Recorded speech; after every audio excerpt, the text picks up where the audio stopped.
Hi guys, welcome back to my YouTube channel. ඉතින් ඔන්න අලුත් vlog එකක් අරගෙන ආවා. මම අද කියන්නේ යන්නේ අලුත් දෙයක් ගැන. මොකක් වෙන්න ඇතිද? ඉතින් මම අද කියන්න යන්නේ මගේ ක්ලාස් එක සම්බන්ධව පුංචි පණිවිඩයක්. මොකද මගේ ක්ලාස් එක ඇත්තටම මම මුලින්ම කියනෝනේ මම කියලා තියෙනවා මම ක්ලාස් පටන් ගත්තේ මම හැම එකක්ම දන්න නිසාවත් මම ඉගෙනගෙන ඉවර නිසාවත් නෙමෙයි. මට තව ඉගෙන ගන්න ගොඩක් දේවල් තියෙනවා මම දන්නේ නැති දේවල් ගොඩක් තියෙනවා මම ඒව තමයි ඉගෙන ගනිමින් ඉන්නවා. ඉතින් මම ක්ලාස් එකේදී මට ක්ලාස් එක මම කරන්නේ මම ආසාවට සහ මම දන්න දෙයක් තියෙනවා නම් ඒක දරුවන්ට කියලා දෙන්න සහ මම එකකින් යම්කිසි සතුටක් ලබන නිසා. ඉතින් මට මේ ක්ලාස් එකෙන් අයිටම් එක වගේක් ඉල්ලුවා. නලවල රජමහා විහාරය අපේ ගමේ පන්සලේ තිබුණා ඇසළ කලාපයක්. ඇසළ පෝයට. ඉතින් ඒකේ දවස් 4ක් තිබුණා 1 2 3 4 කියලා. මේ දවස් 4න් පෝය දවස කියන්නේ 3 වෙනිදා මට හම්බ වුණා මගේ ක්ලාස් එකේ ළමයි එකතු කරගෙන ඩාන්සින් අයිටම් වගේක් දාලා ලස්සනට ඇසළ කලාපේ ලස්සන කරන අවස්ථාවක් අපිට හම්බ වුණා අපේ ක්ලාස් එකට. ඉතින් මම මගේ ක්ලාස් එකේ ළමයි දාලා මගේ යාළුවෝ කිහිප දෙනෙකුත් මදි පාඩුවට අඬ ගහගෙන ලස්සනට මගේ වැඩේ කරා. ඉතින් මම අයිටම් දැම්මා හාමුදුරුවෝ ඉල්ල අයිටම් 5ක්. නමුත් මම අයිටම් 6ක් කරා. පූජාක ඊට පස්සේ වෙස් අයිටම් එකක්, ඊට පස්සේ රබන් එකක්, ඊට පස්සේ යශෝදරා කියලා ඩ්‍රාමා එකක් පැත්තට යන පොඩි ඇක්ට් එකක් කියන ප්ලන් ඩාන්ස් එකක් කියන ප්ලන් එක පොඩි ඩ්‍රාමා පැත්තට බලයි. ඉතින් ඒක ඊට පස්සේ තව කරා මොනවද ගිනි සිසිල ඊට පස්සේ තව කරා චූටි අයත් දාලා ගම අවුලන්නම් කියන ට්‍රැක් එකට. ඉතින් ඔය ටිකට තමයි මම ඩාන්ස් අයිටම් ටික හැදුවේ. ඉතින් අපි ලස්සනට ඒ වැඩේ කරා. මම ඉතින් ඒකෙදි කල්පනා කරා අපි හැමදාම කස්ටියුම්ස් රෙන්ට් කරනවා ඩාන්සින් අයිටම් වලට ඕන කරන කස්ටියුම් හැමදාම අපි රෙන්ට් එකට තමයි ගන්න. ඉතින් රෙන්ට් කරන එක එච්චරම සාර්ථක නෑ. මොකද නිතරම වියදම වැඩි. ඒ කියන්නේ නිතරම අපිට වැඩවලට යන්න වෙනකොට මොනවා හරි උමනාවක් වුණාම අපිට අග්ගාලා ෂොප් එකට ගිහිල්ලා ඇඳුම් රෙන්ට් කරනවා. එතකොට ඒකෙන් අපිට ලැබෙන්නේ වාසියක් නෙමෙයි පාඩුවක්. මොකද දිනපතාම ඔක කරන්න ගියාම හරියන්නේ නැහැ. බෑග්‍රවුන්ඩ් එකේ සතයක් එනවා. හිතන්න එපා. ඉතින් මන් තීරණය කරා මේ පාර මේ කලාපේ කරද්දී මට කස්ටියුම් හදලා බලන්න හිතුණා. ඉතින් මම පූජා එකට එතකොට යශෝදරා කියන එකට වගේ කස්ටියුම්ස් කීපයක් මම කස්ටියුම් 3-4ක් හැදුවා. ඉතින් ඒ හදපු කස්ටියුම් වල ෆොටෝස් මම දැන් මෙතන ඉඳන් දාන්නම්. මේක කොහොමද උනේ මොනවද මේ කස්ටියුම් මොන වගේ අයිටම් වලටද මැච් වෙන්නේ කියලා මම කියන්නම්. හරි ළමයි මුලින්ම මේ තියෙන්නේ යශෝදරා එකට හදපු කස්ටියුම් එකක්. මේකේ බ්ලැක් කලර් එකකින් හැදුවා. ඒ වගේම වයිට් කලර් එකකින් එක කිට් එකක් හැදුවා. බ්ලැක් කලර් එකෙන් නම් කිට් කීපයක්ම හැදුවා. යශෝදරාට තමයි වයිට් කලර් එකකින් තනි කිට් එකක් හැදුවේ.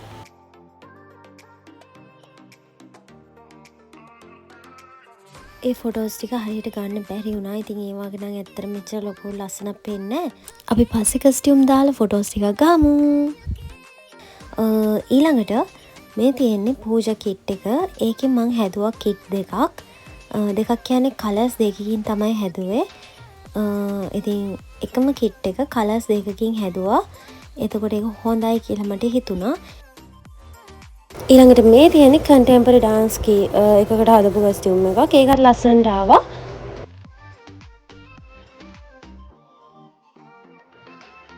दुनिया से तुझे चुरा लो थोड़ा इंतजार कर लो करार हूँ मैं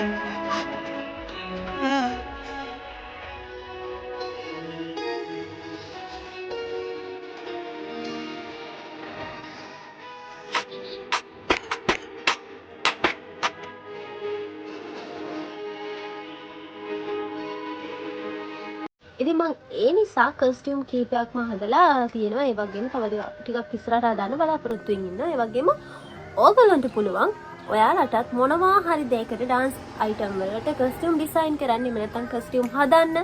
මම කියන්නේ මම ලොකුවට දාන්න එහෙම කෙනෙක් කියලා. මම චෝටියට තමයි පටන් ගත්තේ. මම ඕගොල්ලන්ට කස්ටියුම් දාන්න මම හදපුවා. ඔයගොල්ලන්ට ඒවා සෙට් වෙනවා වගේ නම් අඩුවට අපි කරගන්න බලමු.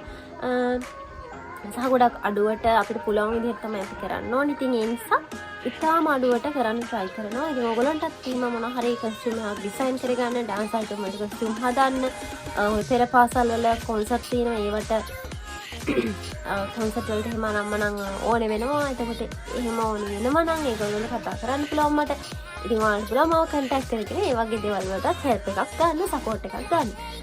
ඒ වගේම තමයි ඔයගොල්ලන්ට මාරි උත්සව අවස්ථාවන් තියෙනවා නම් ඒවා ලස්සන කරගන්න, ඒවා අලංකාර කරගන්න ඩාන්සින් අයිටම්ස් ඕනේ නම් ටීම් එකක් විදිහට ගෲප් එකක් විදිහට ඒකටත් මාව කන්ටැක්ට් කරගන්න පුළුවන්. මම අනිවාර්යෙන් ඔයාලට ඒ උදව්වත් කරනවා. කියන්නේ ඒකටත් මම අපේ ටීම් එකක් හදාගෙන එනවා. ඒක ඔයගොල්ලන්ට පුළුවන් මේ අවස්ථාවක් ඔයගොල්ලන්ට තියෙනවා නම් එහෙම එකක් වලට කරගන්න ඕනේ නම් මාව කන්ටැක්ට් කරගන්න. ඉතින් ඒ වගේම තමනක් ඒක තමයි කියන්න තියෙන්නේ. ඒ වගේම මගේ ක්ලාස් එක දැන් තියෙන්නේ නම් මේ ඇතුළට වෙන්න. මොකද අතන ගලෙන් හැරිලා ඉන්න ඕන ටිකක් දුර.